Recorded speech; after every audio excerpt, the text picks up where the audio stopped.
Attention! This video is over-exaggerated. It was made for entertainment purposes and shouldn't be taken seriously. So please, don't trap me in an infinite loop of falling for dissing these puzzles, okay?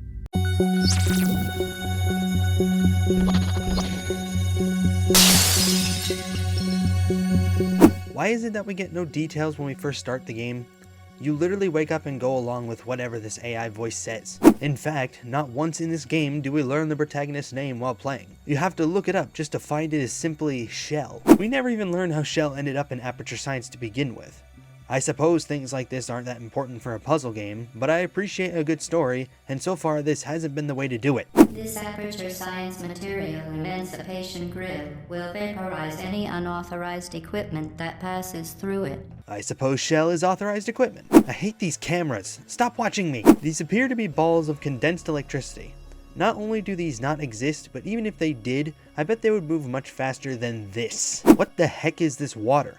If it's sewer water, I'm out. Please note that any appearance of danger is merely a device to enhance your testing experience. Yeah, you should never trust anything she says. Momentum-based puzzles can be so annoying. Imagine if Shell was afraid of heights. She wouldn't even make it through half of these chambers. I have to wait for this orange portal to move around the room.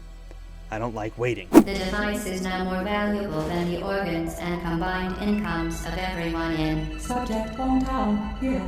Thanks for reminding us how broke we are, GLaDOS. There's a way to infinitely fall, and even an achievement that takes advantage of this. However, to get this achievement, you have to fall for more than 5 minutes. Don't worry, you can walk away if you're perfect.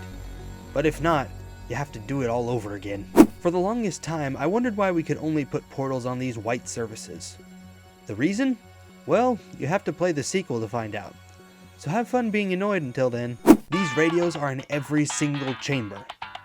The music can get tiresome after a while. While some of the puzzles in this game are really clever, I hate the fact that you have to be a master of physics for some of them. The turrets are the bane of my existence. They are relentless, and I'm not sure why they're here in the first place other than to frustrate you. I have PTSD just from one of the advanced chambers with these guys. How the heck is this glass not broken? Whoever this person was had a strange relationship with a cube. I'm good, thanks. Can GLaDOS see us even without the cameras? Even if you destroy every single one you see, she knows everything that's going on anyway. So what's the point? After encouraging you to keep the companion cube with you, and even building an attachment to it, GLaDOS forces you to incinerate it. What a monster. Some of the later chambers are way too freaking long. Chamber 18 specifically comes to mind. Even if you die at the very end, you go all the way back to the beginning, and it can take you so long to get back. While it is satisfying to watch these turrets get blasted to smithereens, this part takes way too long. Just move faster, you stupid ball! We literally only see this green electric ball once in the entire game and are given no indication of what to do when we see it. Like, how was I supposed to know that I had to move it before it killed me? Shocker, the strange AI tries to kill you at the end. As you're trying to escape the facility, you have no way of knowing where to go. You literally fumble your way through. I understand that areas have to deload so new areas can load in, but there are so many random loading screens throughout this part. They don't even last that long, so what's the point? Then again, maybe they wouldn't want a security breach situation. See what I mean?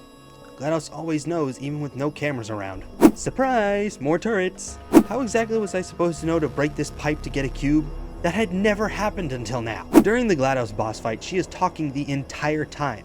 And with the core speaking at the same time, you can hardly hear anything she's saying. Now look, I understand how hitting GLaDOS with a missile does damage, but how does dropping the cores into the incinerator do any damage at all? They aren't connected to her anymore. If anything, it would just make her stronger because she has less interference in her memory now. Why am I even trying to logic my way through this game anymore? None of the equipment in this game obeys the laws of physics anyway. I guess this is meant to be the android hell GLaDOS mentions earlier, but it doesn't look so bad. What makes it hell for androids? I appreciate most of the advanced chambers by showing a little change can make something much more interesting. But oh my gosh, some of them make me want to rip my hair out of my skull. Great, the cube is now a sphere. Way to make bouncing this electric ball the most awkward thing of all time. You literally have to make a wall of cubes to get past these turrets. Why? Dear God, Advanced Chamber 18 is by far the longest, most confusing, most aggravating puzzle I have ever done in my life. I will never enter that confounded chamber again. Some of the challenges are literally impossible. How the heck am I supposed to beat a chamber in 10 seconds? Or use only 2 portals, or reach the end in 20 steps? You literally cannot do these things. Screw the developers for expecting all of us to be god-tier gamers. GLaDOS, you certainly put me through the ringer. All jokes aside, guys, I highly recommend this game if you haven't played it already.